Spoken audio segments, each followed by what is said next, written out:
環球大斷線，深入世界最前線。我是董志橋，向全球各地的收看我們節目的觀眾朋友，大家問好，平安順心。也歡迎大家訂閱我們的 YouTube 頻道，現在正衝向20萬粉絲訂閱的大關哦。好，馬上為您介紹這集的3位來賓。第一位是前立委孫大千，大家好。第二位時事評論員歷史哥李宜修，主持人好，大家好。還有前海軍艦長呂律師。主持人好，各位觀眾大家好。好，歡迎3位加入我們今天的討論。那我們大斷線一開始呢，要持續帶觀眾朋友來看到哦，這個有點不意外的一個發展，就是又美伊的這個局勢呢又出現了變化了。那這個和平的備忘錄，還有這個諒解備忘錄，不是才剛簽沒過多久嗎？怎麼現在荷姆茲海峽又再度拉警報，又爆了呢？我們陸續來看哦，這幾天發生了一些事情。首先是25號，這個長榮海運旗下的長利輪呢，它因為沒有按照伊朗給出的指定航線通過，結果就被伊朗的無人機打了。美國很憤怒啊，在隔天馬上中央司令部就對荷姆茲海峽沿岸，包括伊朗的無人機、飛彈的儲存點、雷達等等這些軍事設施也發動了打擊，予以還擊。那麼到了28號呢，革命衛隊也出手了，這一次打的是美軍位於這些中東石油國盟友所在處的8處據點美軍的基地啊。那美軍基地呢，這個還被威脅說將要迎接這個地獄般的景象，講的是很重，反正就是伊朗人的那一套打聖戰的一個模式啊。好，那這起事件呢，川普總統他是什麼反應？一開始依舊是維持他非常強勢的說法，警告伊朗，如果你再繼續搞事的話，那伊朗可能這個國家就不復存在。之前這種說法我們也有陸續聽到過，但是呢，毫不意外，處理這個海峽的事情 ，Taco 他又再一次 Taco 了，好不好？那之後呢，就這個雙方即將在30號。要在卡達的杜哈來舉行會談，要把這個海峽爭議一次處理乾淨。但真的能處理乾淨嗎？想先請問艦長，眼看這個伊朗的不對稱作戰，在隔了一段時間，現在還是很好用，包括了飛彈，包括了無人機，不管是打你商船，還是打你的美軍基地，都打得到。那這個可能是害怕美軍的傷亡數字提高，對之後下半年這個民調已經慘到不能再慘的川普，是不是他成為現在 Taco 的一個軟肋，還是說伊朗真的在變強，美軍真的在變弱？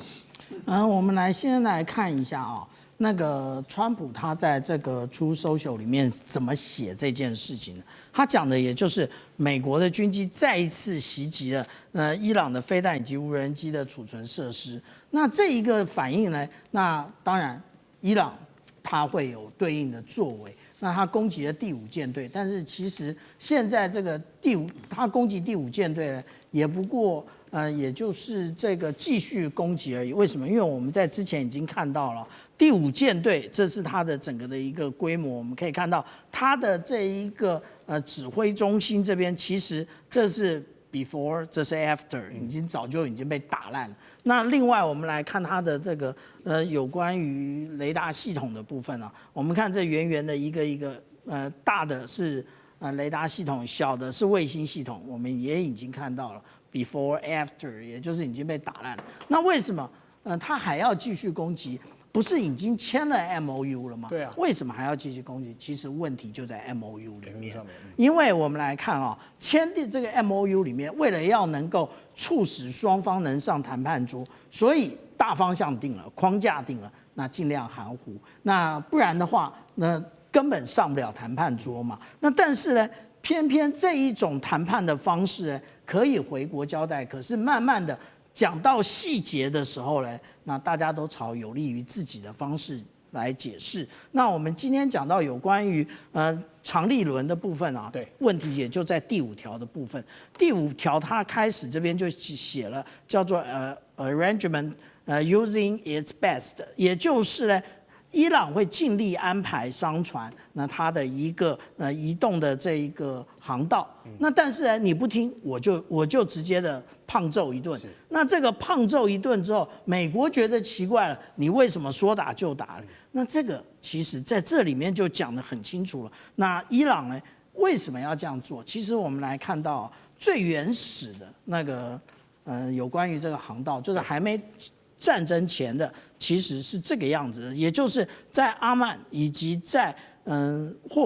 在這個霍姆茲島的這一側呢，也就靠伊朗的這一側，其實是紅色的這一段，因為這一個地方它的那個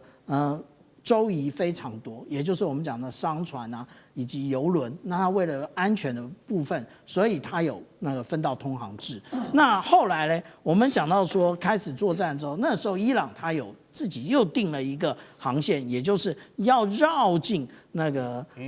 伊朗的沿岸。為什麼？因為伊朗要收保護費啊，那所以又靠近。那阿曼呢，他也想出一個方法，也就是靠着這個阿曼的沿岸來。那現在他們就說了，哎，不好意思啊，這個是我既然簽了 MOU， 那結果他又定了一個新的位置，也就是舊的位置我們剛剛講分道通航制在這裡，他現在呢也沒有進入這一個我們講的霍姆茲島這邊，然後他其實是在這個拉克島這一個位置，那就是北邊的位置往西進，南邊的位置是往東出，那應該就是常立倫沒有按照這個位置，然後他既然你不聽話，我就覺得你可能有其他的目的，所以我直接胖揍你。那這是我們所看到的。那美國是不是不行了呢？其實美國早就已經是强弩之末了。我們之前就講到，你一個國家，其實你真正的大戰都還沒有開始，你還沒登陸了，你還沒登陸之前，你就看着你的這一個我們講到戰斧巡弋飛彈，你要補充47個月，也就是4年；你的標準3型飛彈，你要補充64個月，也就是5年。那更不要講其他的飛彈，也大概都是這種情形。也就是這一次的伊朗戰爭，就是把美國的短板全部打出來了。那美國其實他沒有應對好，他沒有準備好應對這一種不對稱的戰爭，沒想到伊朗就正好了命中，而且他認為他一開始把這個48個這個政教高層全部端掉之後，他就可以有效的翻轉伊朗的這一個社會，然後掀起一股顏色革命。但是事實上來講，反而讓伊朗他們更是心手相連，大家緊抱在一起。那現在其實我們看到的。也就是伊朗用他自己的方法打贏了美國，這個也就是美國的我們講到的蘇伊士時刻，也就是這一個霸權即將衰弱的時刻已經出現。是，好，伊朗這一次動作頻頻，打了商船，打了美國在盟友的這些海外的一些基地，讓白宮坐不住了。但是美國還是回到了之前最困難的一個地方，就是你既想要扮演中東盟友的保護傘，然后你又要當海峽超人，保護這些船只的安全性。但目前看起來，你一件事情都沒有做好。那也傳出美國打算重新評估現在在中東的整體布局，因為吃了很多虧，而且發現他們在這個區域裡面的威信一直在喪失，一直在喪失。因為你連自家的基地都保護不了好，你還誇口說要保護別人，這不是說心酸的嗎？委員，你會覺得怎麼解讀？對啊，美軍為什麼保護不了自己的基地啊？我認為，在這場戰爭當中，我相信大家都看得很明白啊。因為美國傳統以來對於基地的一些軍事設施跟部署，恐怕已經很難面對新式的非對稱戰爭的這種攻擊了。所以在當時，美國的這個在中東的基地可以戰無不勝、攻無不克哦，就是固若金湯。其實最主要的原因是因為他當時在中東的對手的飛彈沒有這麼準啊。然後當時並沒有這個大量的無人機可以用這種飽和式的攻擊方式來打擊哦。但是當這個所謂的不對稱的這個作戰方式成型之後，你就會發現，美國在中東的基地幾乎就是不堪一擊了。那麼從開戰到現在，美國在中東的15個基地哦，包含228處的設施，通通都被伊朗這個攻擊、摧毀跟破壞哦。所以呢，現階段美國在中東的基地的這個在還沒有維修完成之前哦，它的戰力當然是極為有限哦。那麼這就回到另外一個問題了，就是當你的對手哦可以用非對稱的戰力，或者當你的對手不再像過去這麼不堪一擊，這個讓你這個任你魚肉的時候，那麼關鍵的問題就在於地緣政治了。我們為什麼講地緣政治？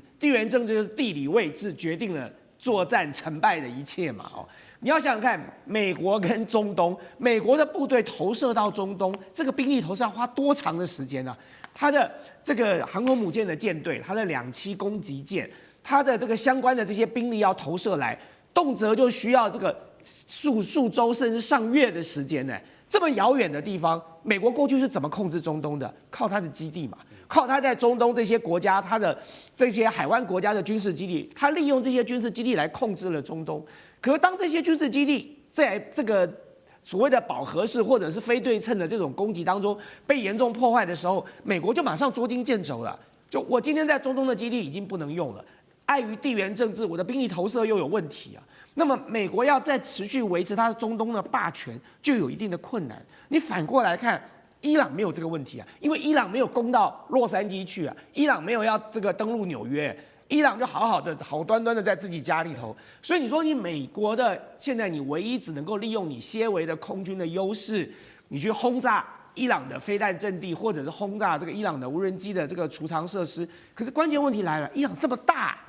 你能夠把伊朗這麼大的一片土地都炸遍嗎？然後伊朗這個高原密布，整個地形很複雜，你每一次的轟炸真的能夠達到作戰目標嗎？所以這就是地緣戰這個政治的優勢了。伊朗有地緣的優勢，而美國沒有。美國原本這個仰仗的在中東的海灣國家的軍事基地，現在都癱瘓掉了，所以美國的兵力投射也有問題了。這就是接下來如果美國真的要來這個打下半場的時候，美國就會嚴重的面臨到這個很嚴重的短板的問題了。是，好，剛才我們也有提到，為什麼這一次感覺談好了 MOU， 但是馬上又破局了？那雙方前一陣子在努力一個什麼事情？也許事情就發生在這個 MOU 的第5條哦，因為雙方有一點現在是這個各自表態的一個狀況。美國的理解是，商船是可以自由通行荷姆茲海峽，而且不該收費，也不該被阻擋的，也不該被伊朗指定路線。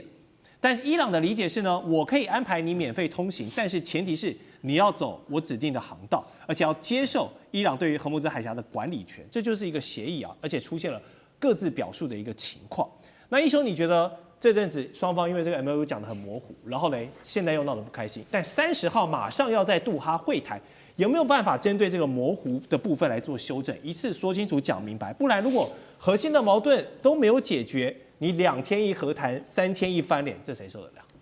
首先，第一個，伊朗已經完全達成他的目的了，因為霍姆茲海峽管理局這是完全在美伊戰爭之後才成立的。其實就主權原則來說，整個霍姆茲海峽主要的主權幾乎都是扼控在伊朗手上，因為伊朗擁有在這個海峽上的大多數的島嶼，而且這些島嶼多數居住都已經達到上千年以上，因為這些島嶼是傳統有人居住。這陣子我剛好看了這個大陸有博主哦，他們從阿富汗入境到伊朗哦，罕見的揭開當今霍姆茲海峽上面島嶼的真相，就霍姆茲島。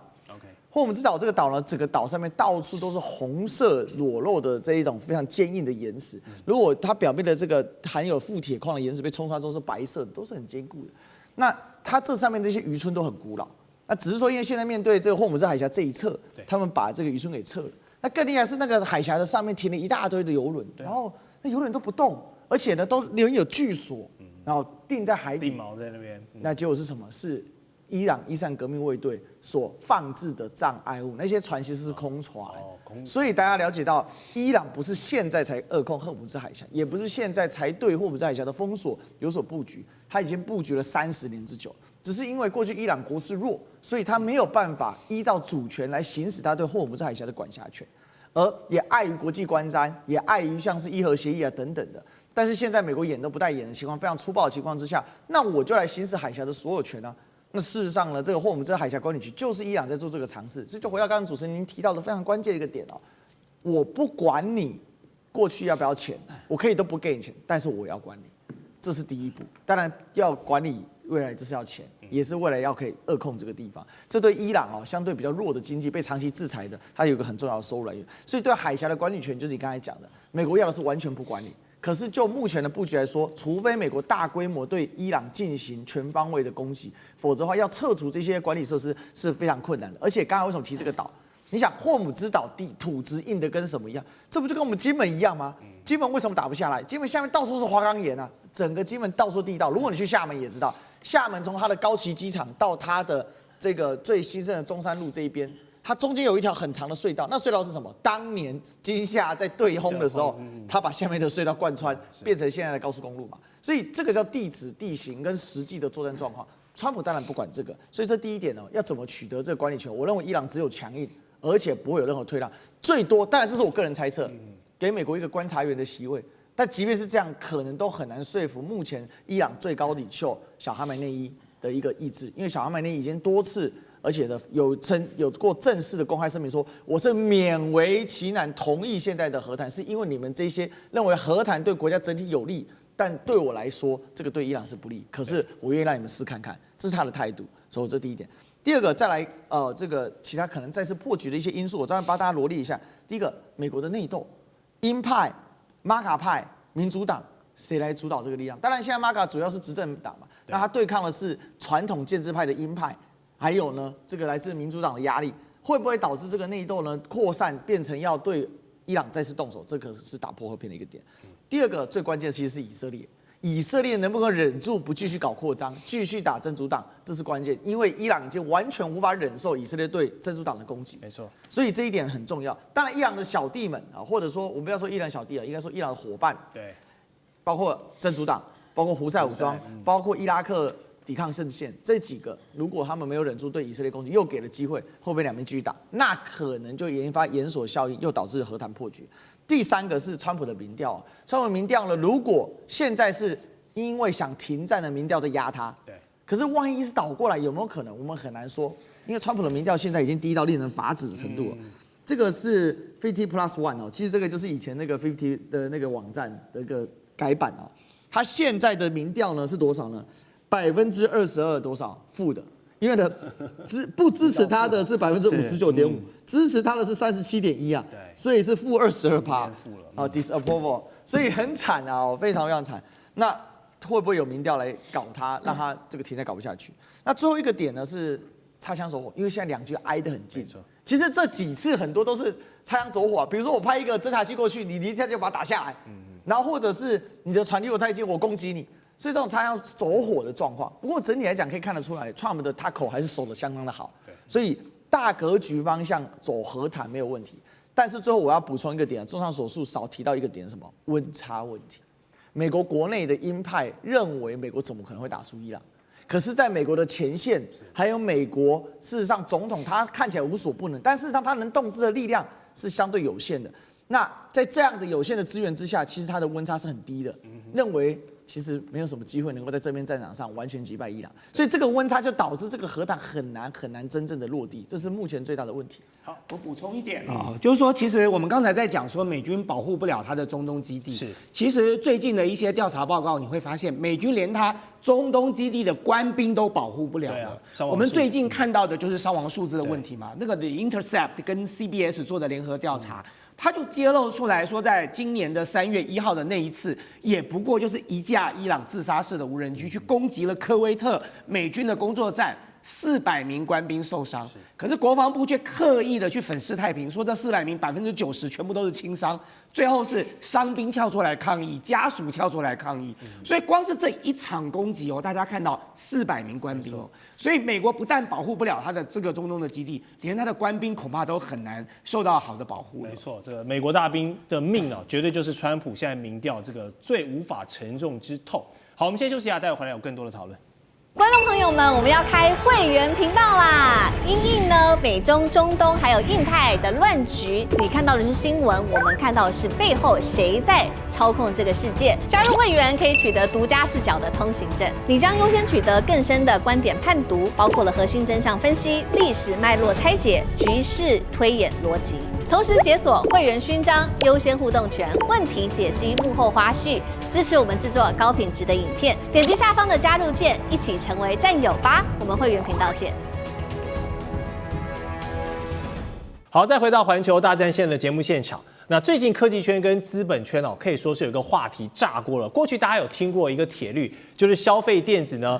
早買早享受，晚買享折扣。但是現在這個律法感覺要變了，到2026年的今天哦，你晚買啊更貴，好不好？這個鐵律為什麼會變呢？就是發生在現在的記憶體之亂。我們來看到用戶滿天下的蘋果 Apple， 它這2天是無預警的呢，把公司啊很多的產品線啊全部都漲價了，而且漲幅還不少哎。隨便看一下售價的調整，包括 iPad 啊都漲個要大概3000到4000元，那筆電的 Mac 更是大概有7000甚至到15000，你是越是高階呢，漲得越多。反正然後包含这樣是这個 iMac 啦、HomePad， 反正就是從個人端到這個居家用的，所有都給你漲價，就差沒有手機了。大家都很害怕這個 iPhone 18系列會不會也跟上這個漲價的列車，這個我們要持續觀察。但是在保持這個蘋果尊爵不凡的人設的同時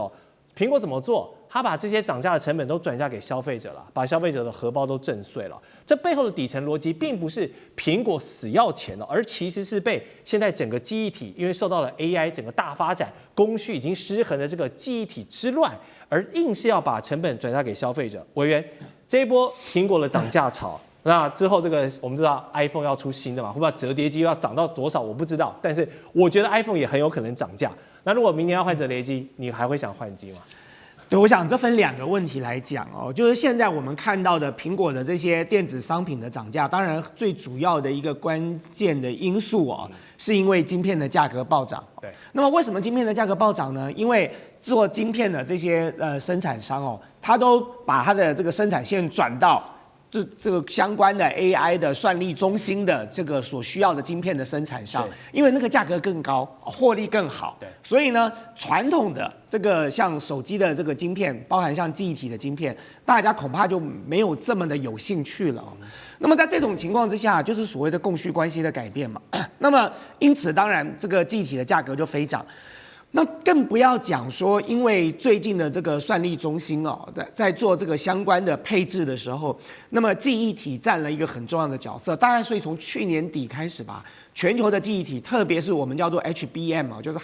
這個高頻寬記憶體的價格就是暴漲了。全世界生產高頻寬記憶體的3家公司都賺得盆滿缽滿的，就是這個韓國的 Samsung， 對，跟這個海力士然後美國的美光嘛。那麼，因此，在這個過程當中，你說手機製造商他要得到這個符合他期待價格的這個記憶體的晶片，當然是很困難的。那麼，蘋果長期以來就是很習慣的把價格轉嫁給這個成本轉嫁給消費者。蘋果向來是幹這種事因為他覺得蘋果的這些使用者長期以來被 iOS 系統綁架嘛，所以你離開了我蘋果，你也去不了別的地方。但是如果你要講到像折疊機的話，我覺得這個就未必的問題了因為目前為止我們在市面上看到的折疊機其實都有螢幕這個折痕的問題都沒有辦法解決的，就除非今天蘋果的折疊機真的能夠有效的解決這個問題，那麼當然對於很多想要追求新鮮的朋友來說，他可能會去選擇折疊機。但是如果你問我，就如果今天螢幕折損的這個問題沒有辦法解決那麼我要換折疊機的意願並不高，但是我要強調一點就是接下來蘋果馬上會面臨2個重要的考驗。第一個就是我們現在看到的 Mac， 對啊，漲那麼多。各位知道就是黃仁勳在今年的這個 Computex 提出了一個新的概念就是未來要打造所謂的 AI 電腦。對，各位可能會說，現在的電腦就有 AI 不一樣。現在的電腦是你下載了 AI 的模型跟工具，所謂的 AI 電腦是從一開始的設計就是以 AI 為主了。這個電腦打開來，它就是一個 AI 的這個代理人，一個 AI 的這個助理在這裡了。一旦這個生產線成型那麼接下來所有蘋果的這個 Mac 的這個當時的這個設計跟這個規劃恐怕都會被顛覆。第二個更恐怖的來了就是 OpenAI 最近積極的挖了蘋果好多設計手機的重要工程師。OpenAI 準備在2年內生產出來一支 AI 手機。所謂的 AI 手機是什麼呢？ Google 的工程師針對這個新聞，他做了一個評論。他說，如果有一天 AI 手機真的成功了，那麼我們從2000年開始花了26年，用了幾百萬個 APP 打造的網絡世界，都會被一個螢幕給收掉了。所以未來的 AI 手機沒有 APP 了，你就直接跟他講話，他就會把你要做的事情做給你看，然後 demo 給你看，然後就會完成你所有的任務。所以如果今天 AI 電腦跟 AI 手機這條路真的走通了，那麼我認為對蘋果的產品來說，恐怕就是另外一個重大的考驗了。好，這一次蘋果漲價呢，其實也是反映了這個整個 AI 大時代下的一個縮影。但是華盛頓呢，天天在喊着我們要去中國化，我們要建立一個乾淨的供應鏈。結果自家一轉頭，自家這個科技大廠蘋果馬上就因為記憶體之亂受不了了，漲價，而且現在還游說白宮說，可不可以放行一下中國的記憶體大廠長興這個存儲的內存啊，看可不可以供貨給我，這樣我才能把這個價格壓下來，然後美國的通膨才不會更嚴重嘛。所以驀然回首才發現，哦，原來大家擋的這麼久的東西，在這種時候反而可以扮演這個蘋果的救世主，會不會是這樣一個情況？因為我們都知道中國的記憶體產能足，還有性價比很高。雖然它現在還沒有辦法做到像我們剛剛委員講的，三星、SK 海力士還有美光所做的那樣的 HBM 更高階的一個記憶體，但是那個主要是供貨給 AI 伺服器。如果中國長興存儲做來給車用，做來給手機用，這些消費端綽綽有餘了，而且又便宜、量大管飽，那你蘋果幹嘛？當然是想要啊。那這也無疑戳破了美國科技脫鈎的一個幻想。所以全球的消費者如果想要價格平穩、產能充足的電子產品，歷史哥，你覺得是不是還是沒有辦法脫離紅色供應鏈？講到這個就是記憶體的這個價格，我昨天才就下單了2個，剛好看到有特價就趕快買了一個6TB 的這個 HDD， 再加上一個 SSD 2T 的。但其實真的是非常貴了，比起之前啊，比起之前因為我們自己做自媒體公司嘛，然後我們大量的內容生產，所以 HDD 其實一直都很需求量的，那就是傳統硬碟你要堆，对，刚需。然后这个出门在外的话，因為傳輸速度的關係，你晚上要過檔什麼 ，SSD 也很重要，所以就發現真的是被這個 AI 給害的這個不輕啊！這個荷包縮水挺多的。那我想現在這個最大的問題就在這裡，其實不管是 HDD 或 SSD， 全球都是統一價格。那為什麼呢？因為全球的需求都非常巨大，而產量產能確實是有限。而在大陸這邊呢，它有相對成熟的製程，而且我們要問哦 ，HDD 跟 SSD 其實是非常成熟的產品，它根本就像剛才這個大千委員所說到，那個是高端的產品，對 ，HBM 是高端，對，它必須往下擠壓嘛，它事實上大家就退而求其次，甚至把架構給改了，就是為了說，因為我現在沒有，我現在即使就要出 token， 但是我要 token， 我一定要有記憶啊。所以它就形成一種互相擠壓的狀況。誰能想得到，在這個時候 HDD 還可以長成這個樣子啊？是。那這個就是一個關鍵問題。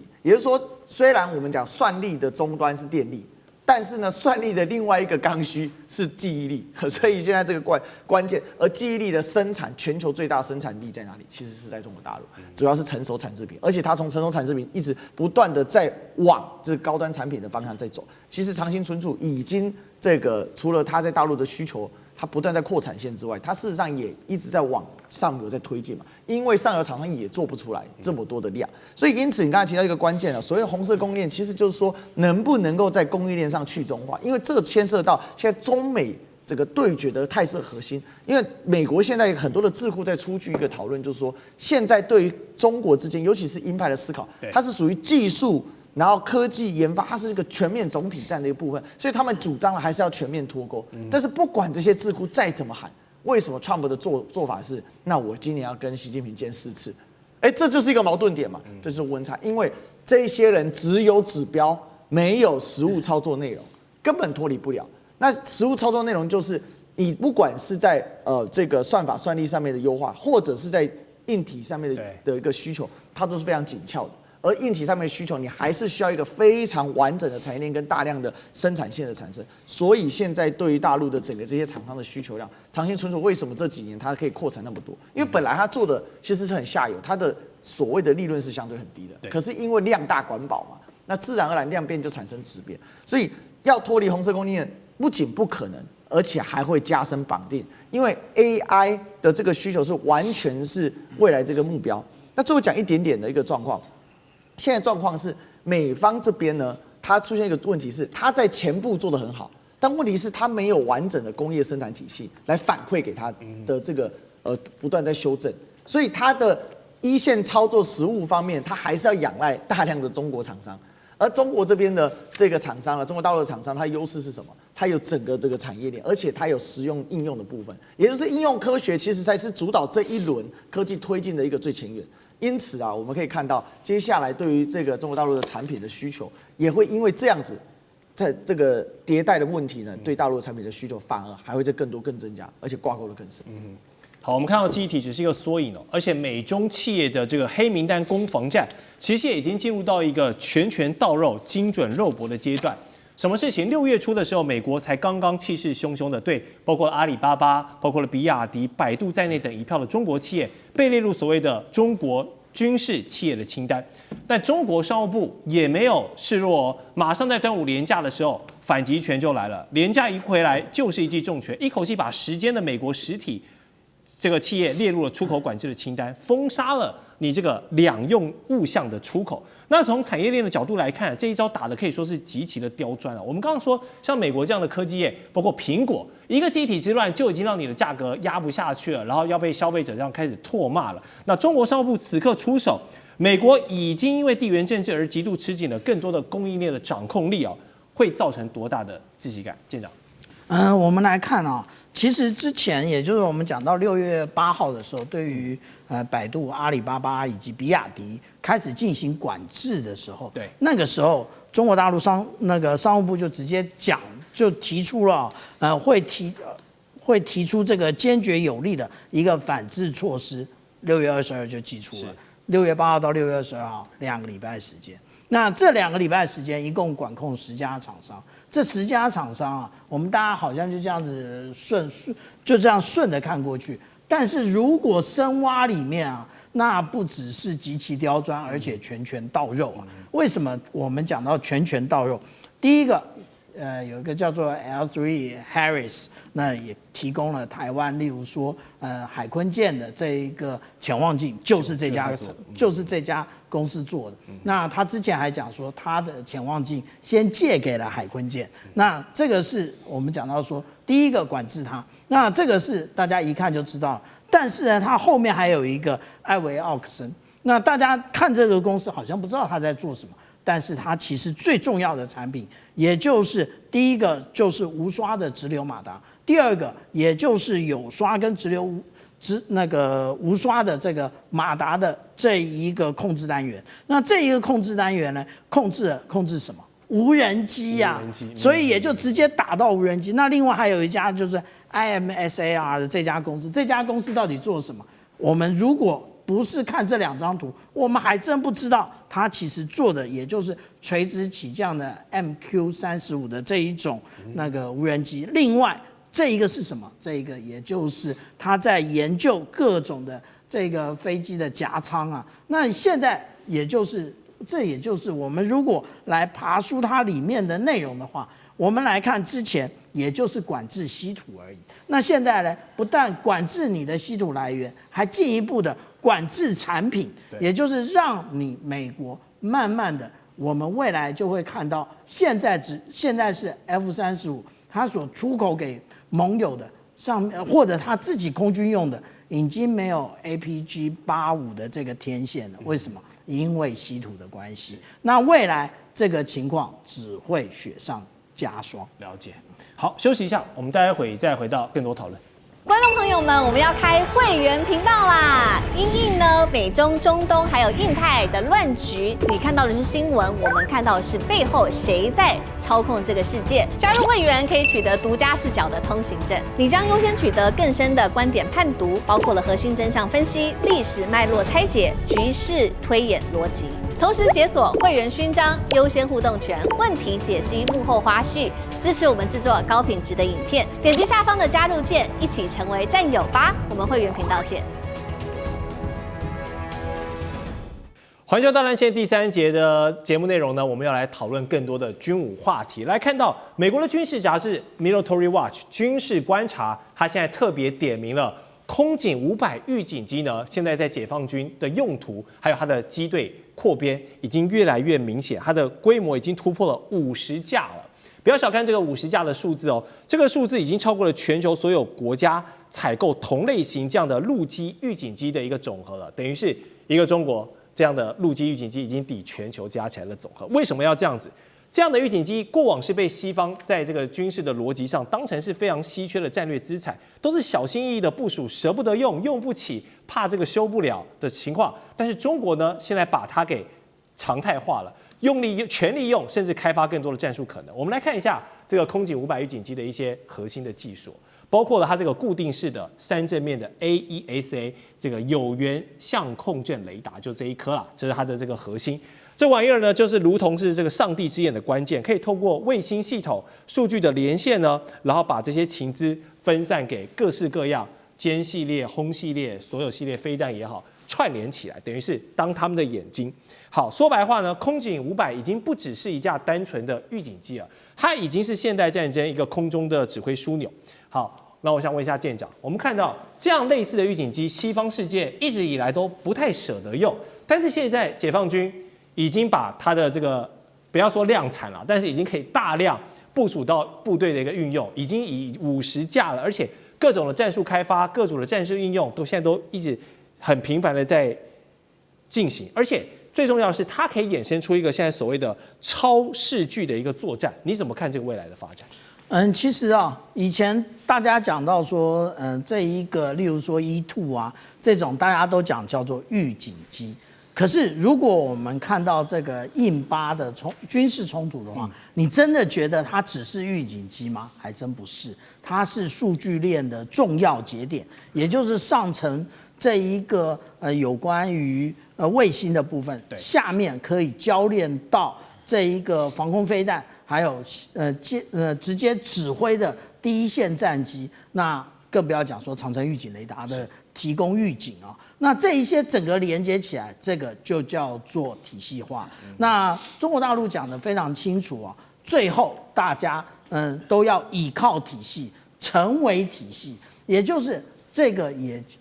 就是美國所講到的馬賽克戰的這個部分，也就是你本身你除了是一個攻擊武器之外，另外的你也是一個偵搜的一個單元。但是我們講到這個霹靂17啊，霹靂17當初是官宣啊，那也就是它是由這個歼16直接加掛，大家怎麼發現它是霹靂17的？因為它的長度太長了，比这個比這個歼16的翼面還要再長，大家才發現這個不尋常啊，這個比之前的霹靂15還在長，那是霹靂17。那當然，小艦長去爬梳一下論文，發現它是由上到往下攻擊。為什麼？因為這個就是只有把預警機研究參透，你才會想到這件事情。因為預警機的攻擊啊，它都是第一個我看平面，第二個我往下看俯視。為什麼？因為我要看在我高度之下的戰機以及地面上的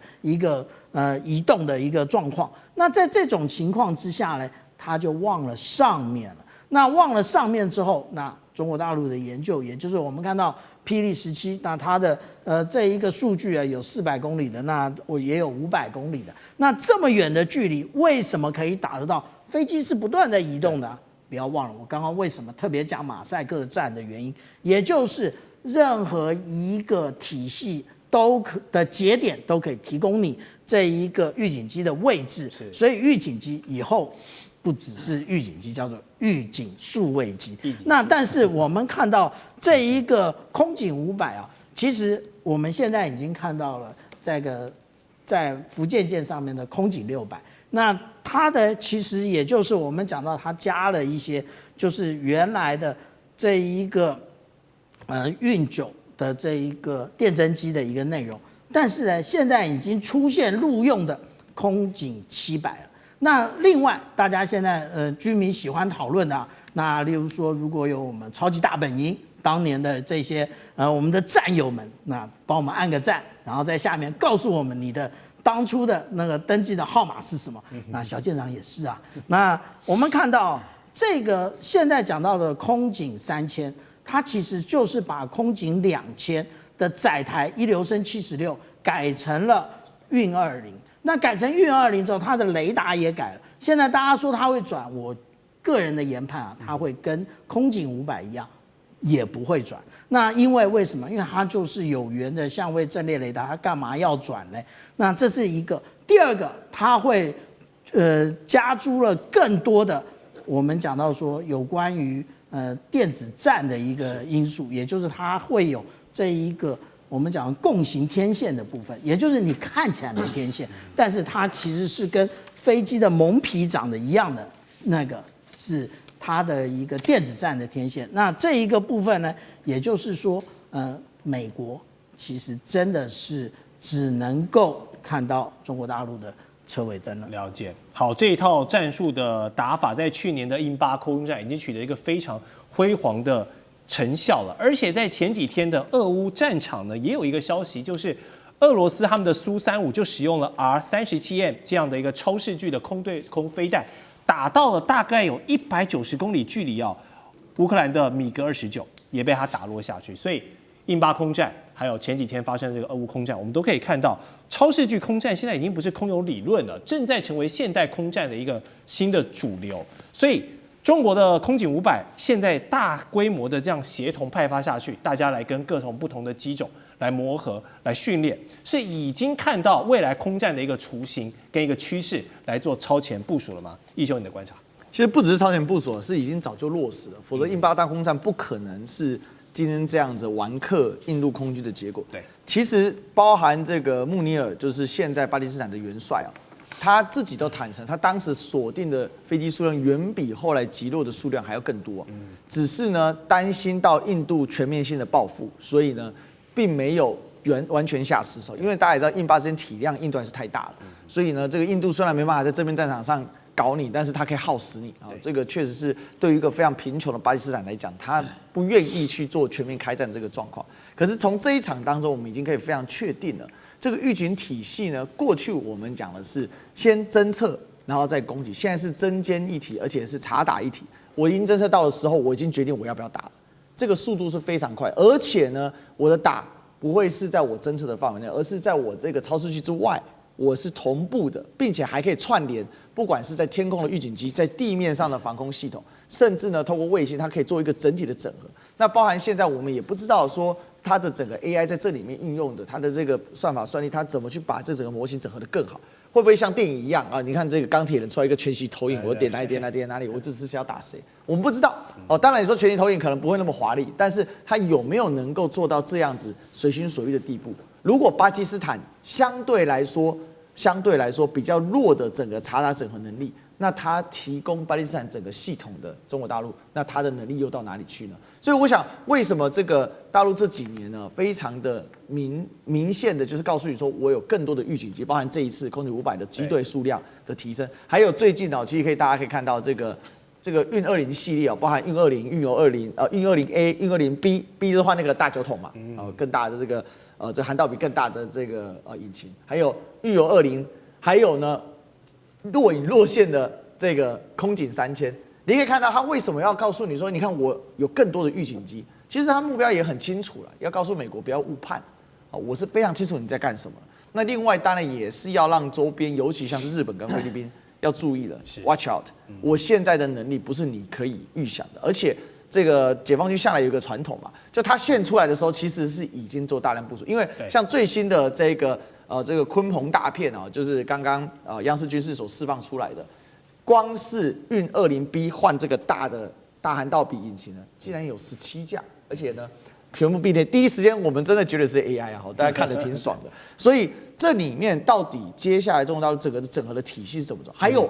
6代機現在經常的在大家的天空這邊呼鳴而過，6代機的整合又是更進一步的，它可能不單純就只是說我這個查打的問題而已，而是我更進一步的是不是空中僚機的部分怎麼去打？所以未來還可能出現一個狀況，其實現在俄烏戰場已經告訴我們這樣的基本狀況，就是無人系統的互打。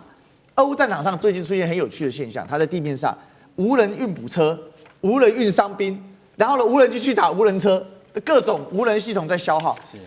當然裡面還是帶了大量的人員損傷了。只是說這個會是未來一個預示，如果你跟不上，那它是無人打你有人哦。那這個就是我們在看到的說，大陸這個預警系統其實它已經是臻於一個成熟，並且還在推進更多的從有人預警到無人預警。到無人查打攻擊這樣的一個系列的往前推進。歷史哥剛剛有提到，現在中國這些機隊對周邊鄰國，包括了日本、包括了菲律賓這樣的威懾力，我們就要來看到一個事件：中國的機隊如果再加上俄羅斯，兩國的空軍把這個第11次的聯合空中戰略巡航拉到了日本周邊的上空來做一個示威的話，是一個什麼樣的場面？哇，這個機隊太豪華了！我們看到這次的編隊可以說是中俄歷史巡航中支援保障機型最完整的一次，包括剛剛提到的空警500A、轟、殲、運油各式各樣用途的中系的飛行器，搭配俄系的有什麼圖、蘇等等這些戰機，可以給予宮古海峽第一島鏈的一個關鍵出口龐大的壓力。很明顯嘛，就是劍指日本最敏感的防線之一嘛。那麼日本的這個經濟新聞就直接解讀了，這樣的動作就是衝着高市內閣而來的。所以想問一下委員怎麼看這一次中俄的聯合空中的戰略巡航，真的如同日經他們表示的嗎？就是針對你高市政府現在這樣子被所謂定義的新型軍國主義的一點顏色瞧瞧。对，我們看到這個高市政權在最近這段期間哦，一直動作頻頻，除了在國內哦，試圖用一個建立一個這個正常國家這樣的論述哦，然後把過去很多有關於和平憲法的限制一個一個都解開了。那麼你更不要提到說他把他的這個軍事裝備開始賣到了國外去啊，賣到了印尼去了。然後呢，包含他跟菲律賓做了聯合的演習，然後包含他自己還拉了一道第一島鏈的防線，把台灣東部的海域都列在裡頭了。那大家看一下那道防線哦，那道防線不是只防中國大陸而已，它同樣也處理了北韓跟這個俄羅斯的問題。除非俄羅斯不打算在遠東這個投射它的這個影響力，否則的話，這個所謂的第一島鏈的防線就等於是把俄羅斯、中國大陸跟北韓都封在裡頭了。那大家想想，俄羅斯跟中国大陸怎麼會吞得下來呢？太平洋又不是你家開的，你說畫下來就畫下來了嗎？所以這一次的這個中俄的這個聯合的空中作戰巡航，其實就是為了展現實力嘛，就秀拳頭給日本看，給日本一個教訓哦。那麼，但是更重要的一點是什麼呢？就各位知道，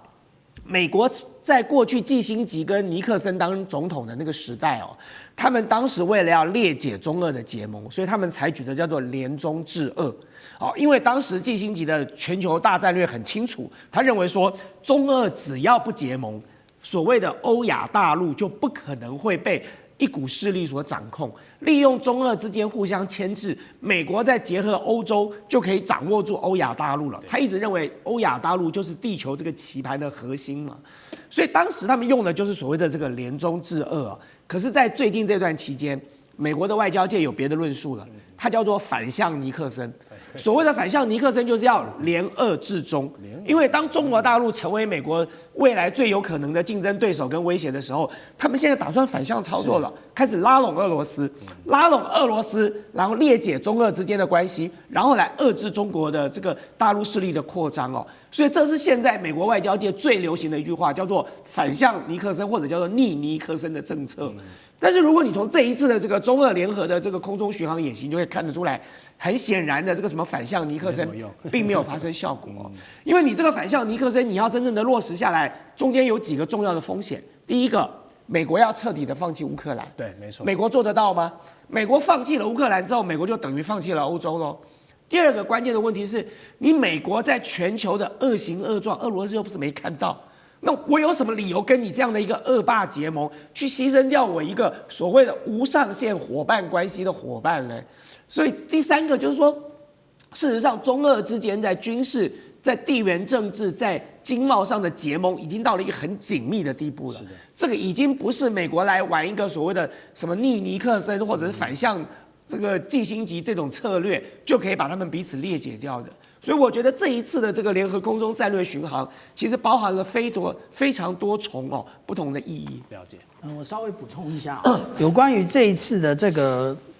空中戰略巡航的部分對，它的這一個轉折點那我們可以用兩個坐標，第一個也就是東經135度，第二個也就是鹿兒島最南端的這一個點，它就是它的折返點。它為什麼在那一點折返呢？我幫大家稍微算了一下也就是從這一點，我們直接畫一條線到東京，那這個距離到底是什麼？就是650公里。650公里，它到底是設計的是什麼？因為大家有人可能認為那是鋯石，這個高超音速飛彈，對不起，鋯石超過1000公里，它不是要打，而且雄式的這一種TU-95的這種戰略轟炸機，它也不能發射這個鋯石。它最主要的，也就是我們這下面所寫到的KH-101、KH-555、KH-55的這一種飛彈呢。那這一種飛彈呢，它其實的射程就正好是雄式可以攜帶，而且650公里。所以這一個對於那個我們講到的日本的自衛隊來講，懂的都懂。了解，好，謝謝艦長的補充。所以650公里這個數字是暗藏玄機的，好不好？大家自己去細品了。我們休息一下，待會回來。觀眾朋友們，我們要開會員頻道啦！因應呢美中、中東還有印太的亂局，你看到的是新聞，我們看到的是背後誰在操控這個世界。加入會員可以取得獨家視角的通行證，你將優先取得更深的觀點判讀，包括了核心真相分析、歷史脈絡拆解、局勢推演邏輯。同時解鎖會員勳章、優先互動權、問題解析、幕後花絮，支持我們制作高品質的影片。點擊下方的加入鍵，一起成為戰友吧！我們會員頻道見。好，節目最後討論的一題啊，是最近新聞每天都在報的，哇，歐洲這個熱浪每天都在熱死人啊，真的是一場前所未有的熱浪，現在正席捲整一個歐洲大陸，許多的城市，包括了德國、捷克、波蘭等等哦，都已經衝上這個新的一個熱浪的一個高度了。那現在呢，這個球隊正在踢世界杯，表現得也很火熱，但是在法國國內呢也是很火熱，但是另外一種火熱的程度啊，現在氣溫已經衝上了45度，就在花都巴黎哦，巴黎已經熱成這個樣子。我們看到新聞裡面很多的民眾啊，都已經熱到受不了，跳到那個塞納河裡面去涼快一下了，就是這麼的誇張。好，為什麼會這段時間呢？雖然說這個極端氣候、全球暖化已經吵了很多年，但是為什麼今年在整個歐洲整個大爆發起來，已經有高達近千人熱衰竭而死，甚至已經離譜到本該是這個醫療量能最後一道防線的醫院哦，都已經有公共衛生局證實啊，24號之後呢，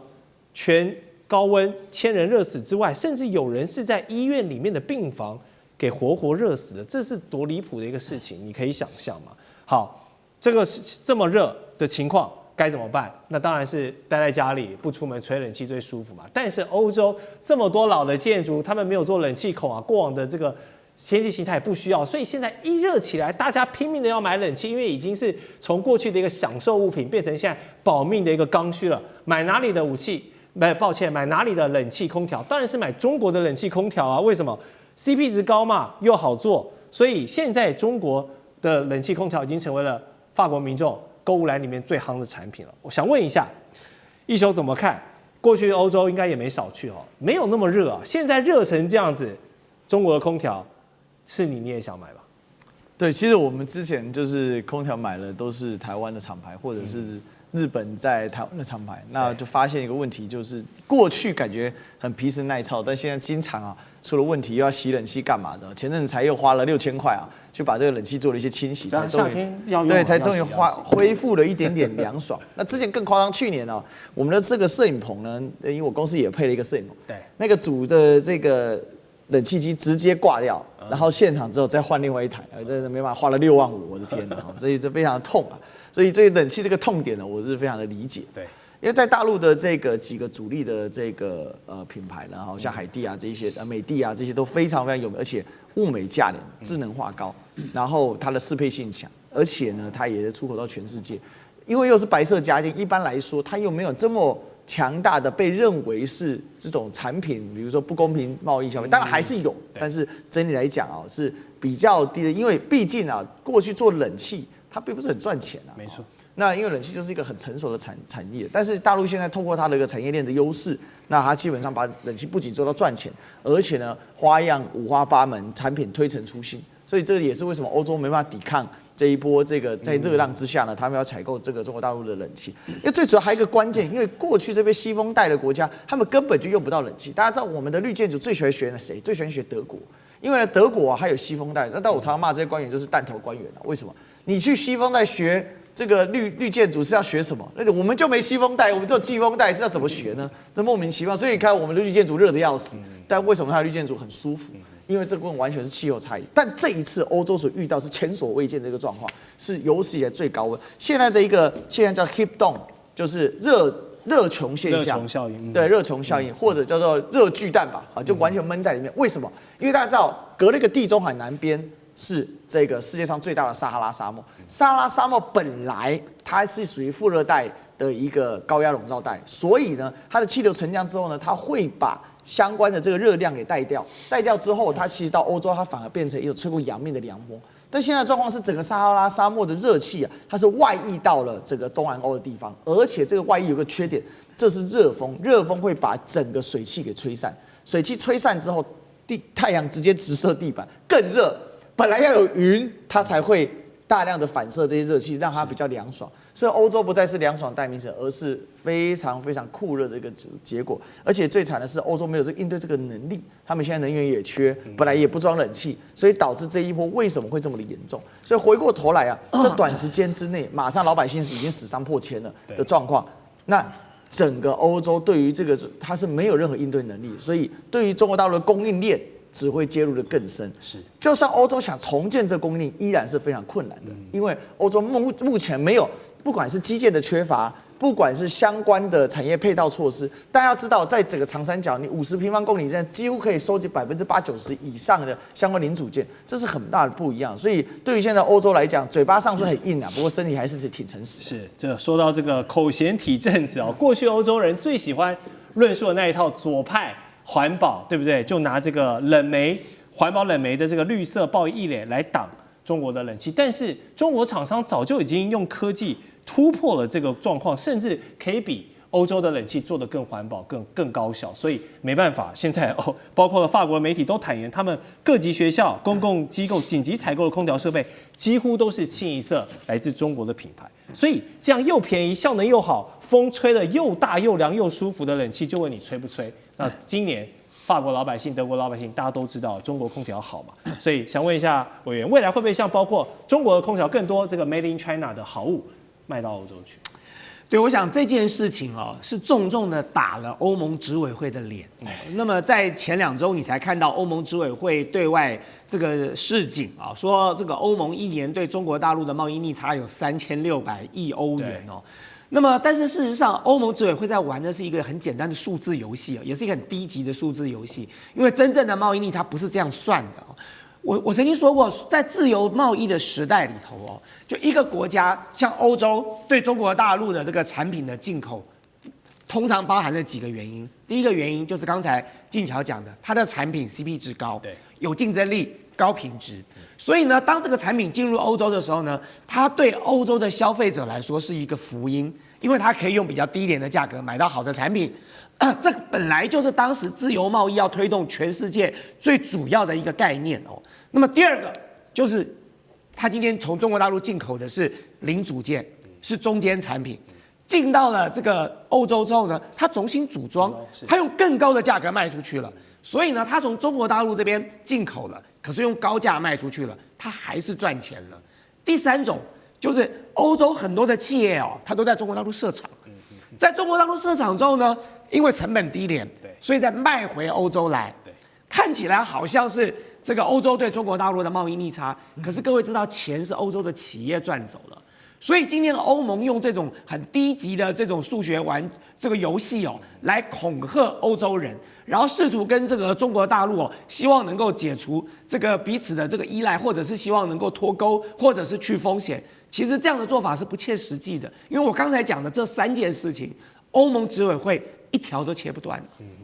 好，包含委員剛幫我們點出了這個歐盟啊。以往可以玩這些小把戲啊，畢竟以前的天氣好，但現在越來越熱，你真的忍不住必須要買中國的空調。不只是中國的空調，從電動車，從各式各樣物美價廉的高性價比的中國產品，現在都是狂銷歐洲。艦長有沒有觀察到，這會不會讓現在迫使歐盟重新去思考外交方針，甚至是對中政策？如果一起吹中國空調，我們的關係是不是更好一點？但是。應該是如此，但是歐洲執委會不這麼想，他們覺得抗中才是工作，那親中對他們來講不是生活。那我們這樣講啊，我們看到這歐洲到底有多熱啊？我們看到這個黑色的這一點一點呢，代表的沒有超過以前的記錄。那但是紅色的一點一點呢，也就是我們看到在今年的6月18號到30號，全部創下以前的各種記錄啊。那我們另外我們來看啊，到底熱到什麼地步？我們看到黑色的部分完全超過32度。那這個不是聖嬰現象，叫做 Omega 阻塞。以前呢，那個西風那個可以透過這一個噴射氣流吹過來，現在因為我們講到 Omega 阻塞，它向北跟向南流，那這個地方就完全不動，所以我們看到今年的這個溫度已經創下了這2003年以來最高的溫度，真的是一個大考对毒啊。那夏天。